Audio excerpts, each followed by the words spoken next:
Thuolo machielo kendo nyakwa Ramogi kamoro amora ma entie en mor mara ni ikori mar yudo weche manyien ma kagi kacha kokalo Ramogi TV. Wan gi mago masebedo ka waluoni chakre ne piny nyaka sani. Motimore ka kod kacha nyakwa Ramogi ng'egi mana ka Ramogi TV. We adwani bedo koda chakruok nyaka giko. Nyinga en George Bati. Migawo mar thieth e kaunti ma Kisumu yango ni ji ariyo osewito ngimagi kaluwore kod tuo mar nyaldiema jumani. Jatend migawo mar thieth e kaunti ma Kisumu Dr. Gregory Ganda olero ni ng'at achiel mane owito ngimane ne en jadak ma Wathorego kamoro ne wuok e kaunti ma Libamba. Ji auchiel medo yudo thieth ka moko 50 bende osethiedhi. Ganda wacho ni kuonde wards ma Nyalenda A kod B kuonde chung od bura ma Kisumu East kod Kisumu Central ema tuo nyaldiema oselandore ahinya. Jatend kaunti ma Kisumu medo keyo pi maler ka ikwayo ganda mondo mi obed akicha kendo ringe ute mag thieth ka gifwenyo ranyisi mag nyaldiema kaka ich kach kod ambololo. So far wase confirm cases aboro mag cholera. Cases ariyo osetho. Ka case achiel na noa county moro bira ka en gi very bad state. To case mar ariyo wa Wathorego en mzee man en gi shida moko kendo gin gi pressure gi sukari. Wase thiedho ji 50. Samoa se yudo confirmation mar outbreak. Okwa team test ni jite. Ng'at mora mora man gi dieo man gi pi to nyalo chalo kaka en cholera. Waligo ni suspected case wathiedho gi te. Wase thiedho ji 50. To wacho ga ni kiyudo case achiel mar cholera ki confirm to nitie ji 50 moko ma okobiro hospital man gi mild cases. Koro wanyalo estimate ni most likely wan gi more 400 cases sani. Kama dhi chieme wabo force everybody to have proper hygiene standards, gi safe drinking water, gi kuminyalo loge man gi safe water. Ka ji odhi strike wabo neno joma duong' gi joma gin contract to wabo reallocate gi teach so that emergency services kik chung, at least in our major facilities.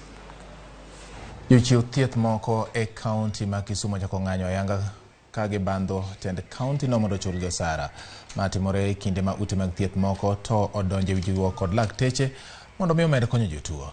Jalup jagoro mar KNUN Morizo Petu yango ni ng'anyo mar nurses ka bende kwayo ng'uono kuom jopiny kuom ng'ikruok mar chenro mag thieth ma okel kod ng'anyono. Opetu lero ni midhiero mar jochiw thieth magikale ma omono gidhi e tich kaka pile.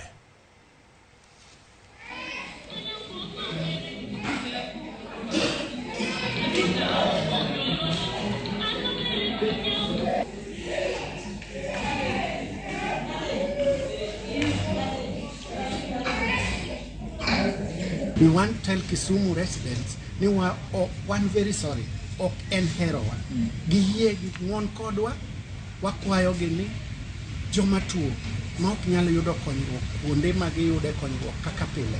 Ginyalo dhi osiptende mamoko kaka Homa Bay ne osechulo jogi, Kisii ne osechudo, Siaya ne osechudo. Wakwayo gi ni ginyalo kawo jotuo giter kuno. To samora mora mochulwa to wabro lando negi ni mondo giduogi wamigi services. Ok en hero marwa, wawinjo lit nikech gin nyithindwa, gin minewa, gin wuonewa, gin jogewa. Ok, wadwani gima kama otimore. Wakwayo gavana marwa ni kik obed gi ich wang', obed soba, ong'i gini critical, ong'e ni wan be wan dhano. Mana kaka ndalo moko gimbe nwaneno ka gigomo ne national government ma giwuotho ka gin e street, ka gidhi e court, ka gidhi everywhere. E kaka wan be koro chopo kama ochunowa kendo tamowa ni koro ok wanyal bedo e tich, to wadwa many kaka wakonyore gi familia magwa gi nyithindwa. Joma nyalo dhi manyo kata lot manyalo use kor gweng' ousi mondo giyud kaka gikonyo. Mane momiyo wan oko, ok en herowa jopiny. Wadhi nyime pod wang'iyo motende gi weche mag thieth. Landruok mar tuo malaria pod nitie malo e atamalo 19 e counties manitie machiegni kod nam Lolwe. Kata obedo ni piny Kenya oseduoko chien landruok mar malaria e pacho ka kod atamalo 50 e thuolo mar higni 10. Lipot mar landruok mar tuo mar malaria higa mar 2022 bende nyiso ni counties 4 e gwenge mag Masawa ochiegni gole listi mag counties ma tuo mar malaria yudore.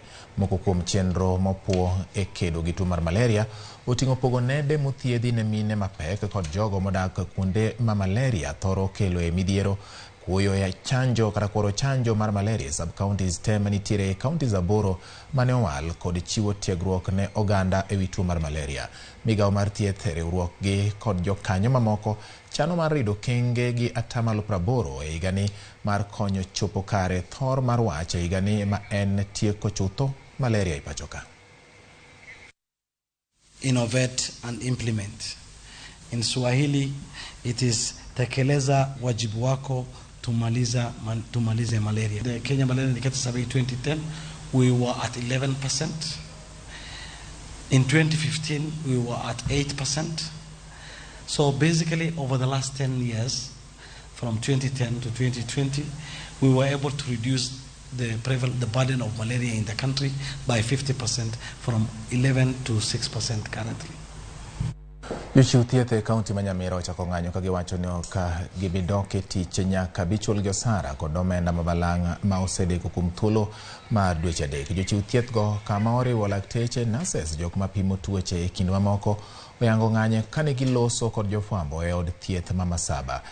Jochiw thieth osingo mar ng'anyo nyaka tend kaunti no bichulgi ka bende ging'ur ni moko kuomgi pok oidho ngas e tijegi kata obedo ni gisetiyo kuom thuolo malach.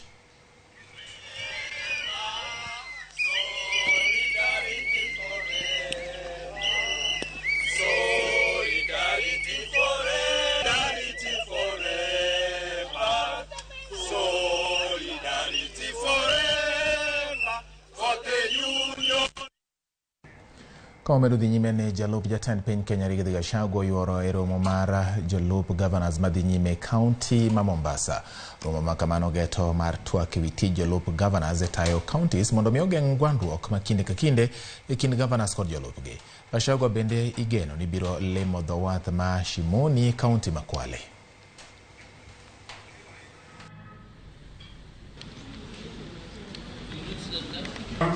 Thank you so much. The party. The governor 001. Introduce the other members. We plead that you strongly advance this agenda and push to have timely disbursements of resources to counties to avoid the clipping of county operations. To the financial institutions, and we're lumping out all approved and confirmed pending bills to be negotiated, and we have already finalized with a financial institution to buy off all those bills, where now my burden is one payment to a financial institution at the end of the month. We are collecting some more money, and shortly the governors will do another disbursement to enable our counties function. But let nobody push us to go and borrow money from banks at exorbitant rates to fund counties or to fund our current budget. What we are doing as a government is doubling our efforts in revenue collection, and we are doing that by closing all the loopholes. Riwruoge makelo ni ratiro mag oganda dwaro mondo oriw jopiny e twak mar manyo kwe ma igeno e kind piny owacho kod kweth mar Azimio la Umoja One Kenya Alliance. Riwruoge go neno ni nyaka pach jopiny kata nywako pach jopiny biro konyo e manyo duoko ewi midhiero ma oganda jo Kenya kaloe. The people of Kenya who have been granted the sovereign power under Article 1 of the Constitution are being excluded and are hardly involved in key decision-making processes that impact on their lives. We demand for restructuring and expansion of the proposed bipartisan parliamentary talks to make it an inclusive, independent and citizen-led dialogue process. Rowere moko mane siro josiasa mopogore opogore ng'welaro kom mar gavana e kaunti ma Kwale ochako chenro mar nyayo kwe e kindgi. Ojendego mane siro gavana masani Fatuma Chani mar UDA, Profesa Hamadi Boga mar ODM kod Lungazi Chai Mangale mar duond bura mar PA olero ni giyie keto pogruok margi kaka yo mar nyayo kwe kendo mar jiwo dongruok e gwenge makono. Rowere go seromo kod gavana Achani kendo gisingo romo kod josiasa moko kapok gichako ng'welando kwe ne jopiny e gwenge makono. Kwa hatupendani, hata huko vijijini, yule ambaye alikuwa ya support Mama Achani na ama ya support Boga ama ya support Lunganzi, walikuwa hata hawanunuliani vitu wala hawaombani chumvi, na tukamua badala ya tuendeleze chuki mpaka mashinani, tuje pamoja na tuwe pamoja na tusambaze amani. Tukishikana sisi basi kule nyanjani wataona kwamba kuna kitu kinakuja. Na after hapo tukamuona Gavana Fatuma Achani, na tuko na mipango ya kukutana na wale waliobaki ambao ni Profesa Boga na Lunganzi na Engineer Lunganzi. Hawa wote tukishakutana nao, kitu kikubwa ambacho tutaomba ni sisi kuenda nyanjani zaidi. Cha msingi mno ni kuwa tudumishe amani, tueneze amani. Kukiwa na amani, nchi yetu inaboreka, kaunti yetu pia inasonga mbele. Jatich moro e mbalariany ma Garissa ochwele nyimdo gi ketho mar loso oboke mag somo mabandia. Abdi Hakim Dagane ochwale nyim jang'ad bura ma Garissa HM Nyaberi gi ketho 7 duto mane odagi kendo ne odwoke tesendo bila ma Garissa. Hassan ne omaki gi apisas mag duol makedo gi mibadhi EACC ka itude gi ketho mar tiyo kod obok ma oko puodhi kowuok e mbalariany ma Mount Kenya, kama wacho ni ne otieke somo mare dwe mar 12 higa mar 2016. Burano biro dhi nyime tarik 24 mar dweni. Say that this matter will be mentioned on 24th of April, this month, 24th of April. Prepare report to be filed in court so that we can look at it and see whether you can be admitted on bond. Jodak e gweng' ma Naraweta e kar chung'or bura ma Bomet nigi midhiero mar wuoth kaluwore ni olalo ma konyogi kalo aora ma Ndaraweta Mugango osienyore. Kethruok mar olalo no omiyo jopuonjre mawuok e sikunde 4 e gwenge makono koro wuotho kuom kilomita 10 ka giluoro ndara mondo gilaw sombgi. Nyithindo mapod kalo kar olalo no keto ngimagi kamarach nikech kite mane aorano pod keto pi ringo matek kaluwore gi koth mamedo chue gwenge makono. Jodak kwayo tend kaunti ma Bomet mondo mi okongo olalo no mane ogere higa mar 2008.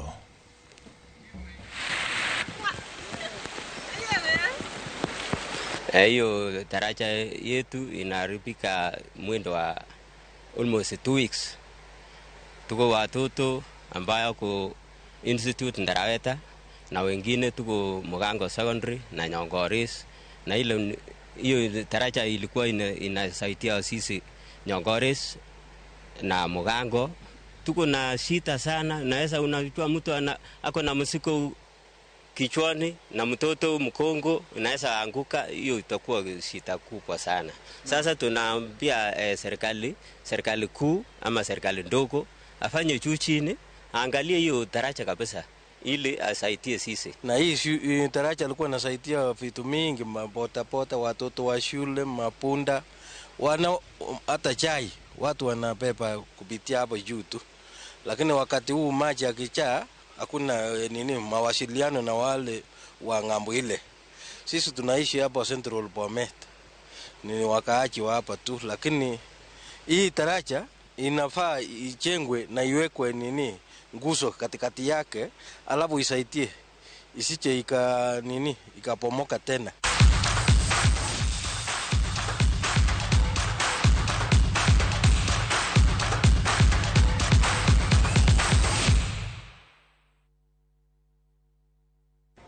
Wadonje weche mag tuke. Edward Kimboi mawuok e gwenge mag Eldamarabino bedo jaloch mar omenda mar siling 500,000 bang' goyo punda kokalo e kambi mar shabiki.com kaende jackpot.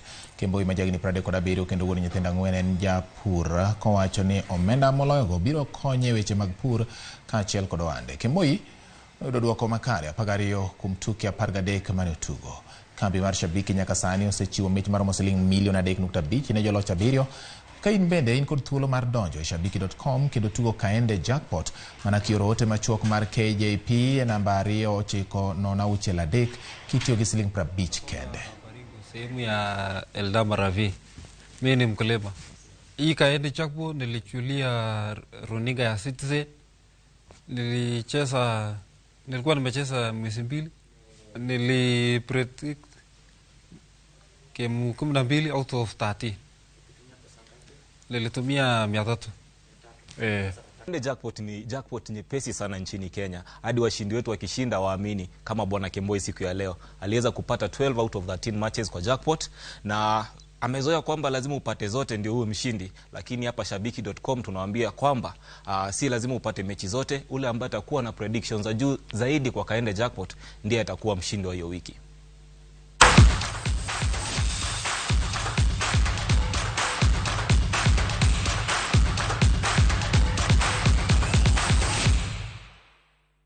Giko mar weche manyien ma kagi kajinya kwa Ramogi kuwuok Ramogi TV. Erokamano kuom keto wang'i kendo chiko iti bende mar ng'eyo mago matimore pacho ka. Gie sani we alure gi kanyo weche manyien kendo biro ni saa 1 gi saa 3 mar otieno mondo imed bedo gi ng'eyo mathoth kotendo gi gik matimore piny Kenya kod pinje moluoro piny Kenya. Erokamano kuom keto Ramogi TV.